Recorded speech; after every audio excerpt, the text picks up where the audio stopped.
officially time for episode 13 of my series, Generational Hate, where I talk about people that I hate because it's about generational hate, okay? One of my friends told me to talk about DaBaby, and so let's get into it. You may know him from songs like Shug, which that was a song that I kind of heard him off of. You know, he did the Levitating remix with Dua Lipa and all the other stuff. So, you know, he was on a run, okay? We know 2020 and everything like that. He had some moments, but, you know, I'm kind of here to talk about the downfall and why I hate him. So let's kind of get to it. So it really starts here. I believe Billboard, one of the publications, did a whole article kind of about the situation. But basically, he was performing at Rolling Loud. Okay, he brought Tory Lanez on stage, which he was, you know, having multiple collaborations with Megan. He was on the come up. So for him to bring out somebody that shot her, obviously, was very distasteful. So you already had that. Like, he had him coming up from underneath the stage, and she was kind of like, what the fuck? So there was already that. And then what came next fueled criticism. In clips from the live stream performance, DaBaby made homophobic and misogynistic comments. He said, if you didn't show up today with HIV, AIDS, or any of them deadly sexually transmitted diseases that'll make you die in the next 2 to 3 weeks, then put your cell phone ladder up. He told his ladies, if your pussy smell like water, put your cell phone ladder up. And then I think it says, fellas, if you ain't sucking dick in the parking lot, put your ladders up. So that's basically what he said. And why was it wrong? Because it's homophobic and also it's incorrect and everything. Like, everybody knows the way that science has progressed and everything, that you get HIV is not a death sentence anymore. It doesn't automatically turn into AIDS. Like, there's medications that you can take, and there's been a lot of misinformation that was put out whenever it came to prominence and everything like that. And it certainly doesn't help with people like him parroting this misinformation, and people in the Reagan administration and Reagan himself trying to push down all that other stuff, because people lived in fear of this. You used to get this and die. It is not like that now. And so it's wrong, and it's homophobic, and it's really fucked up, okay? And it's kind of just spreading the stigma further and everything like that, that you only get HIV if you are gay, and that's not true. There's plenty of straight people that have gotten that and everything. It's an STD, okay? It doesn't discriminate everything. Look at Magic in the 90s. He got that and everything, and he was kind of the first person to break that stigma and everything, like, hey, it happened to me too, okay? And everything like that. And I think he's still living right now, because, you know, he got it at the time where medicine was advancing. So, I mean, this was really fucked up to say. You already did the Tory Lanez shit, which fuck Tory Lanez. I'll probably do an episode on him. But then you had that on top of it. Okay, that's where he fell out of favor with a lot of people. And so he doubled down. Okay, he posted to his Instagram stories and everything like that. Why did he refer to himself as the best live performer? He said that his words were nothing more than a call to action, and that those who didn't see a show in person, those live streams should shut the fuck up. But that wasn't all. My gay fans, they take care of themselves. They ain't no nasty gay niggas. See what I'm saying? There ain't no junkies in the street. You talk about niggas, then I said, if you ain't sucking dick in the parking lot, put your cell phone ladder up. You know what, my guy fans did, put that motherfucking ladder up, nigga, because my gay fans ain't going for that. And then I can't read the rest of it. Oh, but why would you say this? I still.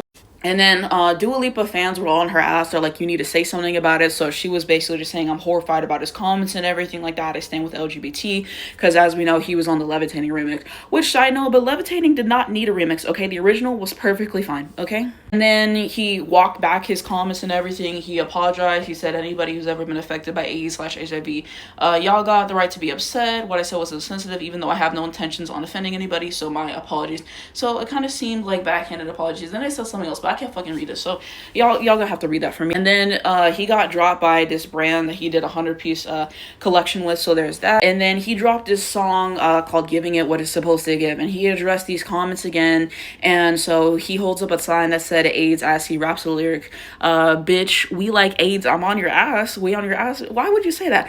Bitch, we won't go away. The visual ends with a rainbow colored message that says, don't fight hate with hate. Bitch, that's rich coming from you. That's rich coming from you. As well as my apologies for being me the same way you want the freedom to be you. In interim caption announcing the video, the rapper noted that he tried to explain himself and apologize, but that people refuse to understand your logic and do everything that they can to take money out of your pockets and food out of your kid's mouth. He later concluded, so then you go against the grain in the opposite direction of every scared person around, and I can't read the rest of it. But yeah, like, it really irritates me because he's trying to put blame on people for giving him backlash for spreading misinformation and being homophobic. What? How's it everybody else's fault that you said some fucked up shit? Please. And Lollapalooza dropped him. He was supposed to perform with them. They dropped him. So there was that. His ball dropped him as well. So there was that. And they said they don't stand with that. DaBaby issued an apology. So he doubled down, and then he gave an apology, and then he said he didn't really, and like, you see, he can't take a clear stance on this information, okay? So yeah, here's that, and everything, like, that's what he said, same shit he already said. And then Radio removed the Levitating remix with him on it and everything like that. So you have that. Like I said, original was better anyway. and then he deleted the apology that he gave. Okay, so there was that. He wasn't about that shit. Like, he a damn liar. Okay, like, deleting the apology, that really shows where he stood the whole time. And you had some people supporting him, and he was just saying that it's a time for education. Miley Cyrus said something similar. You had organizations like GLAAD calling out DaBaby and said it was very ignorant.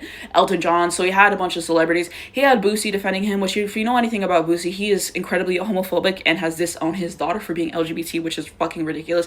So yeah, anybody that was supporting DaBaby and said that anything he had to say was right, yeah, I don't need that. I think T.I. was also defending him as well. So yeah, those are some people that were defending him and all those things. But Nick Cannon, you know, he ain't shit. I did a whole video talking about how he ain't shit. So there's that. And so then he got back on stage and he was, you know, hyping up the station because they kept supporting him and all this other shit. And he said some people were doing too much, which no, we weren't. What you said was fucked up. And then he dropped a new freestyle over Bia's Whole Lot of Money in the rhyme DaBaby, who was dropped from several festivals after his homophobic and misinformed comments, refers to himself as canceled, and raps about how he can afford to quit doing this shit right now, whatever the fuck. I might have misread that, but you get the point. And then he had this whole moment with Kanye West, and y'all already know how controversial he is and everything like that.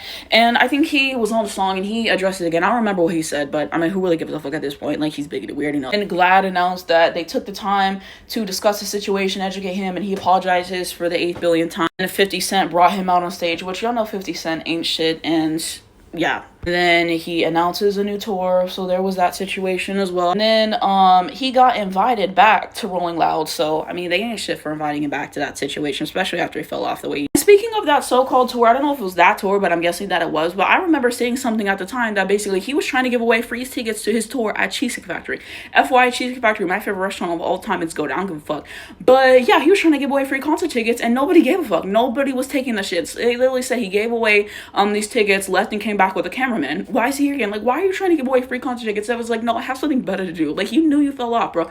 I remember at the time, I think he had to cancel performances and stuff like that because people were not buying it. And the tickets were not that expensive at all. Okay, so I remember this. People were not buying his tickets at that time. Also, his album flopped. Baby on Baby 2 also debuted at number 4 on the Billboard 200 chart with 17,000 album equivalent units. A drastic decline from the 124,000 units earned by 2020's Blame It on Baby.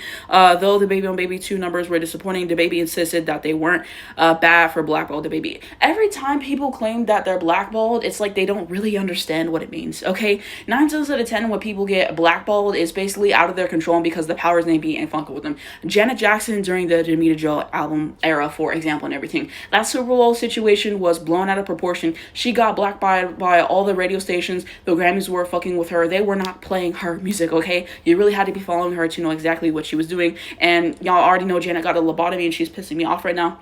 But that's an example of being blackballed, okay? Tommy Mottola was attempting to do it to Mariah in a sense after, okay? Because after she was releasing Butterfly and then on, he was not putting out singles that she wanted. If he was putting them out overseas, not promoting her things properly, paying people to talk shit about her, following her on, etc. He wasn't blackballed in the traditional sense. People stopped supporting you. It's two different things, and, you know, you did it yourself, so please. Another thing that I remembered is that apparently he was claiming that he slept with Megan Thee Stallion on one of his songs, and, yeah, like I already said, he was supporting Tory Lanez, who is the person who shot her and everything like that. So already had that situation, and Megan very much felt away and everything like that, okay? Because I think we saw kind of inklings before that stuff came out, and we were like, girl, like, we can see the way this is going, please don't work with him. And then that came out, and, you know, the whole situation and everything like that. So there was that. But now he was talking about, oh, let's make some more music together. No, every single song that Megan did with DaBaby, she carried the fucking song, okay? You really think that she's gonna risk all of her good favor that she's built with her audience and everything like that to work with you, okay? And a lot of people hate on Megan Thee Stallion for dumb shit because Tory Lanez admitted that he shot the woman, okay? And if you don't believe that, then you're dumb as fuck, okay? I also forgot about this, but he basically slapped a female fan. Okay, so you had that, and then apparently he got in an argument with Danny Lee's brother at a bowling alley. So I forgot about that too. And I think he had a whole situation with Danny Lee. I think he was trying to say that that child wasn't his, and he treated the child poor and all those other things. But in summation, fuck DaBaby. I've hated him for years. I hated him for years. He's been canceled for years. No one's buying his albums. No one listening to his song. No one's really supporting him, okay? You had to be there for the era that he was popping. Now nobody gives a fuck. That's what you get for being homophobic and ignorant and putting out stuff about STDs that aren't even true. So fuck DaBaby. Let me know who you want to do in Generational Hate next because I'm kind of late, so I'm going to do a few of these back to back. But yeah, that's Generational Hate, episode 13. Hope you guys enjoyed it, and let me know what you guys think down below in the comments of DaBaby and the controversies.